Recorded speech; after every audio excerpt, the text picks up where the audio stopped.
quais são as recomendações que a gente acha que sejam necessárias.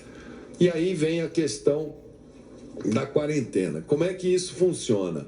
A quarentena é um mecanismo que a gente lança a mão quando a gente tem uma doença infecciosa, como é o caso dessa, cuja transmissão seja fácil, como é o caso dessa, que nós não tenhamos sistema imunológico, como é o caso dessa, aonde nós possamos ter consequências de muita letalidade ou consequência de uso em paralelo intenso do sistema de saúde, que é o caso dessa. A última vez que o Brasil fez uso de quarentena por saúde foi em 1917, a época da gripe espanhola, há exatamente 103 anos atrás. Então é normal, faz parte desta situação, quando se fala em quarentena, nós errarmos ou calibrarmos ou fazermos projeções e momentos um pouco fora e questionáveis por A, por B ou por C. Então, vamos lá, se nós estamos começando o processo, nós estamos iniciando a curva, nós temos que ter muita calma, porque a quarentena é um remédio extremamente amargo, extremamente duro, e vai ter a hora que a gente vai precisar usar. Então você tem desde redução de mobilidade, que você pode fazer antes do lockdown, como estão chamando, o brasileiro adora copiar palavras americanas, inglesas, eles chamam lá de lockdown, quer dizer, fecha tudo. Antes de adotar o fecha tudo, existe a possibilidade de trabalhar por bairro, existe a possibilidade de fazer redução de mobilidade urbana em determinados aparelhos. Existem uma série de medidas que vai se tomando até que você tenha um patamar. Aí você chega, quando eu chegar neste patamar, eu passo a considerar conter um bairro, conter uma cidade.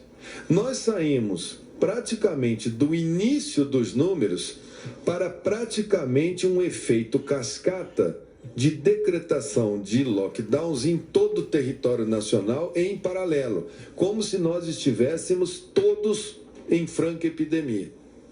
E isso causa uma série de transtornos para o próprio sistema de saúde, que é a única razão das nossas medidas aqui. Nós não vamos mudar 1 milímetro do nosso foco na vida. Nós vamos focar na vida durante todo esse tempo. Nós não vamos perder o foco que nós já construímos, estamos todos muito conscientes no foco da vida, da proteção à vida. Mas quando nós vemos que determinadas medidas colocam em risco também, vocês ouviram aqui várias vezes a gente falar, não consigo chegar à vacina porque não tem mais o avião, não consigo produzir o ventilador porque o funcionário não chega na firma de ventilador, não consigo fazer determinada coisa por causa disso ou daquilo. Todas essas situações, quando vai se fazer um procedimento desse, elas têm que estar muito bem pactuadas. Tem países que trabalham por cores. Olha, um veículo for selo azul, por exemplo, é saúde. Se for selo amarelo, é segurança. Se for selo branco, é jornalismo. Se for selo... E você vai trabalhando com as vias abertas para aquele pessoal poder andar. Vai se trabalhando de uma maneira também coletiva, onde se coloca, olha, eu vou começar no dia tal e vou terminar no dia tal, porque quarentena sem prazo determinado para terminar, ela vira uma parede na frente das necessidades das pessoas, que precisam comer, que precisam abastecer suas casas, que precisam ir no supermercado, que precisam dos gêneros, que precisam ir e vir, porque isso faz parte da própria sobrevivência. As questões econômicas são importantíssimas e fizeram parte da linha da fala do presidente, onde ele coloca que se não tivermos um cuidado com a atividade econômica, essa onda de dificuldade que a saúde vai trazer virá uma onda de dificuldade maior ainda em relação à crise econômica. Nós da saúde não podemos ser insensíveis, nós entendemos e enxergamos e vemos isso com muita clareza. O que nós queremos é fazer de uma maneira organizada. Nós estamos hoje, tem 3 ou 4 dias que iniciou esse processo de interrupção. Começou no domingo, se me parece, alguns países começaram segunda, estados terça, não é isso? Então, o que nós propusemos, o Ministério da Saúde, aos senhores governadores? Tragam 1, 2, 3, eles devem estar discutindo. Eu discuti isso agora há pouco com o governador Ronaldo Caiado, para que a gente traga junto, dentro de uma pequena unidade, e façamos juntos a proposta nacional, para que todos saibam, olha, quando o número de casos estiver aqui, vai acontecer isso. Quando estiver aqui, vai acontecer isso. Você me comunica, eu dou uma olhada, checo, falo ok, me preparo. Quais são as atividades econômicas que a gente considera que são essenciais? Tenho certeza que todos, sentando e olhando os quadros, todos juntos, me traz o boletim epidemiológico. A situação do Ceará, como eu chamei a atenção aqui no começo, é totalmente diferente da situação de Goiás. A situação de Mato Grosso do Sul e Rio Grande do Sul, embora nós sejamos o Brasil tem vários Brasis. Eu tenho uma preocupação com o Rio Grande do Sul, com Santa Catarina, é o nosso local de pessoas mais idosas. Então, é lógico que lá os critérios têm que ser diferentes do que na Amazônia, que é o nosso estado de população mais jovem. Tudo isso a gente tem aqui métrica e a gente pode e deve fazer juntos. A gente não vê, e eu sei que muita gente falou, hoje especularam, o ministro vai sair, o ministro não vai sair. Eu vou deixar muito claro, eu saio daqui na hora que acharem que eu não devo trabalhar, que o presidente achar, porque foi ele quem me nomeou, ou se eu estiver doente, que é possível ter uma doença, ou num momento em que eu achar que esse período todo de turbulência já tenha passado e que eu possa não ser mais útil. Nesse momento de crise agora, eu vou trabalhar ao máximo, a equipe está todinha focada, nós vamos trabalhar com critério técnico, sempre. Queremos que a gente repasse determinadas estruturas que possam e devem e têm que ser feitas por um comitê muito mais alargado do que o da saúde.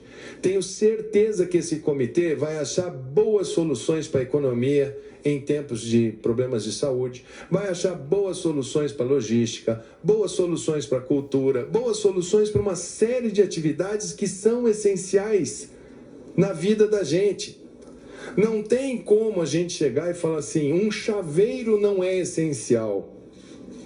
Se você precisar entrar numa casa e ela estiver fechada e você estiver sem a chave, só um chaveiro poderá resolver o seu problema naquele momento.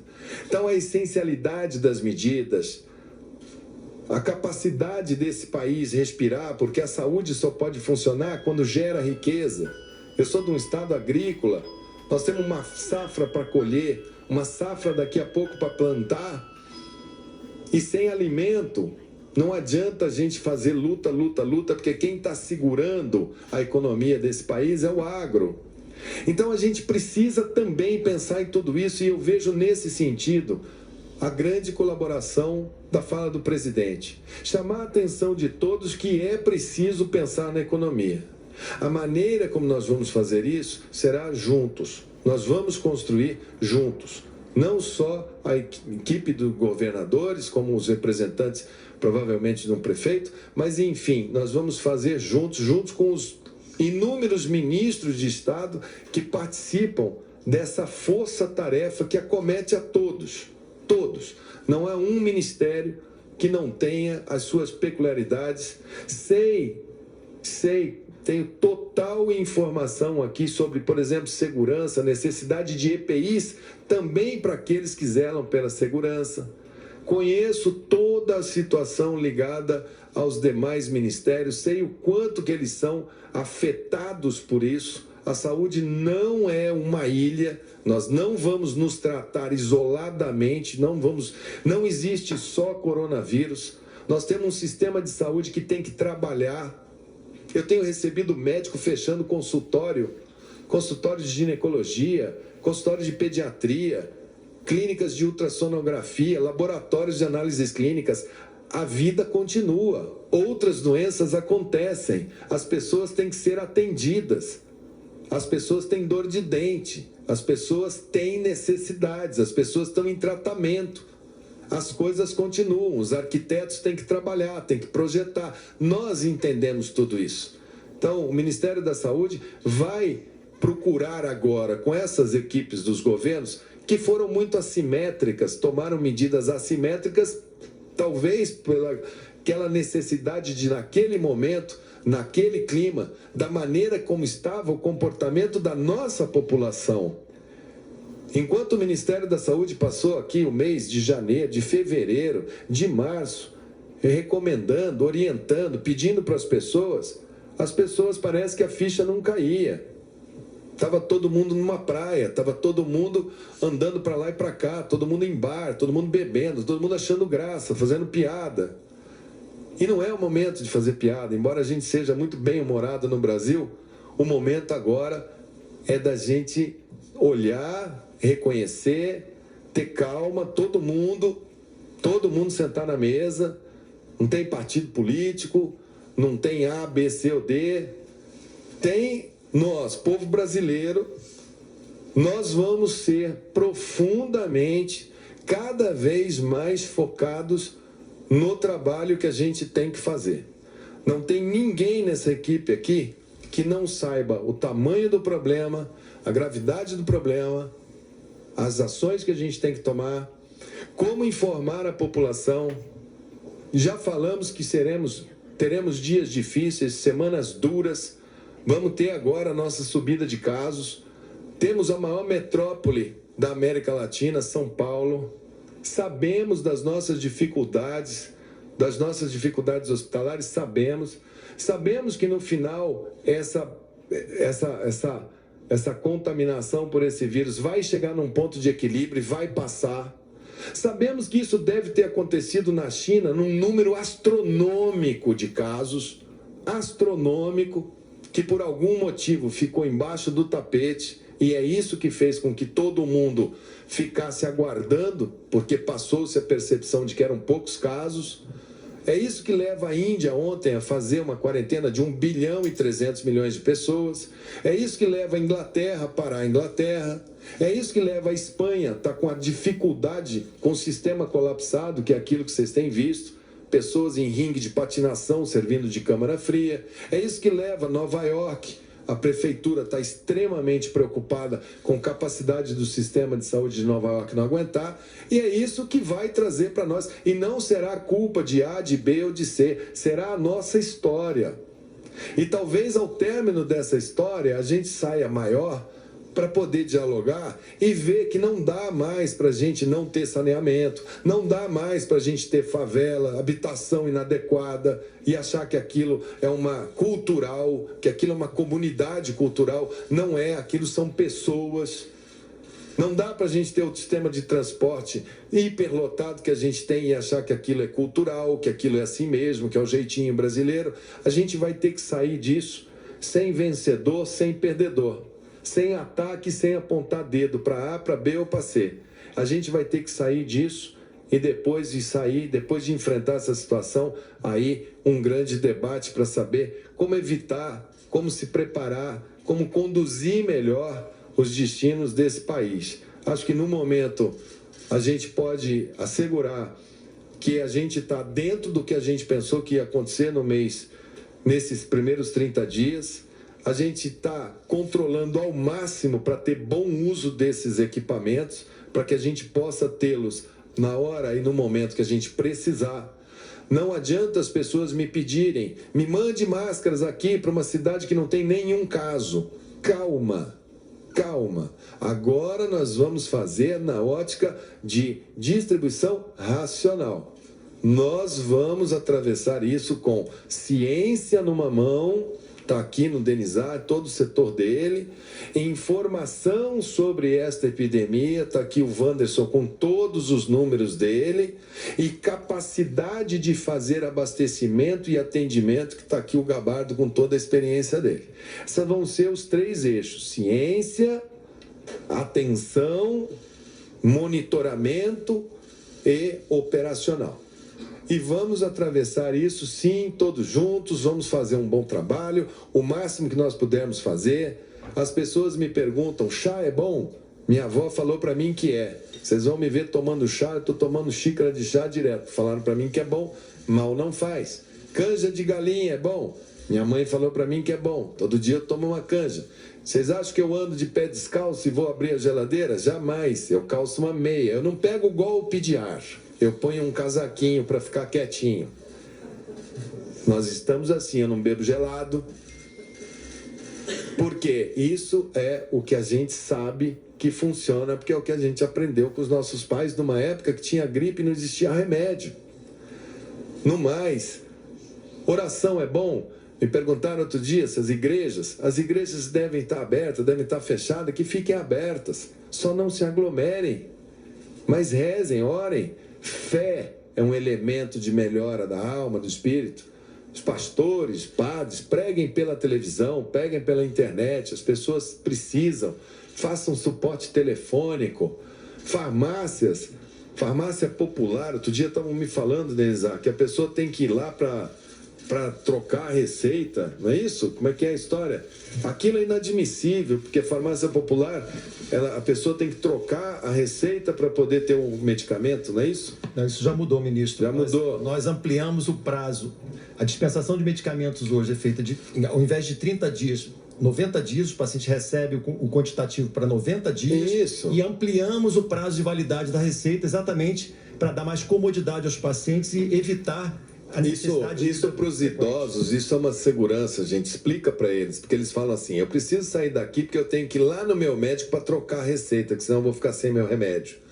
Então aqui a turma do Menizar aumentou o prazo da receita, ela não precisa ir lá no médico, pode ficar tranquila. Donos de farmácia, se vocês têm, como vocês pedem para todo mundo o CPF, vocês têm o cadastro de todo mundo, porque esse cadastro de quem toma qual remédio vale muito, procura pegar a sua clientela, liga para ela e manda entregar na casa dela. Faça um ato de voluntariado, de carinho. Faça com que as pessoas entendam que elas estão sendo vistas, estão sendo cuidadas. Né? Vamos deixar o máximo possível agora aquilo que a gente tem de melhor, que é a nossa solidariedade, nosso companheirismo. Vamos procurar segurar um ao outro. Quando estiver meio caído, dá a mão, levanta. Nós vamos estar aqui. O Ministério da Saúde está ao seu lado, nós vamos trabalhar, o governo federal está firme, o nosso presidente fez um apelo, nós vamos sim olhar.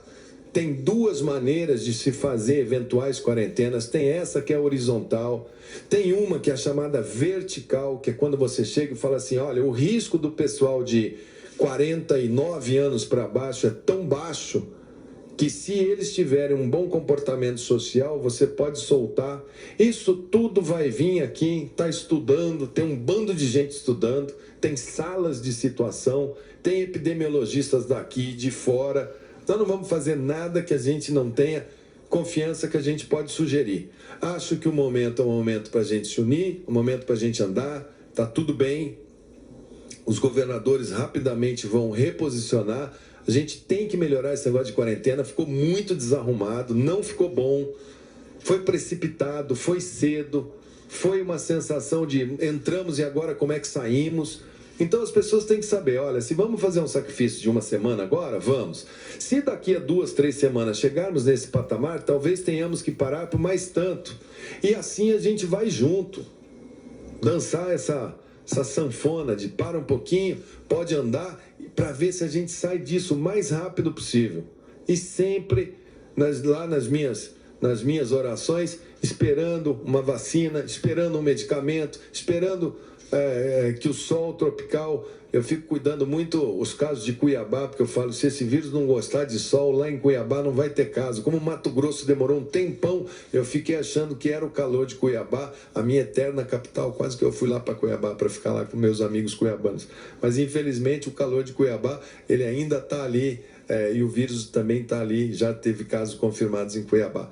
Enfim, gente, vamos trabalhar, nós estamos aqui juntos, eu espero que vocês consigam construir juntos um bom clima para que a gente possa fazer essa caminhada. Hoje foi bastante informação, bastante coisa, sei que deve ter perguntas, vou deixar aqui o Denizar, vou deixar o Gabardo, vou deixar o Wanderson, se tiver alguma pergunta que seja diretamente para mim, o Strauss vai fazer a leitura, e se for diretamente para mim, ele me passa e na sequência eu respondo, tá bom? Boa condução aí do boletim para vocês.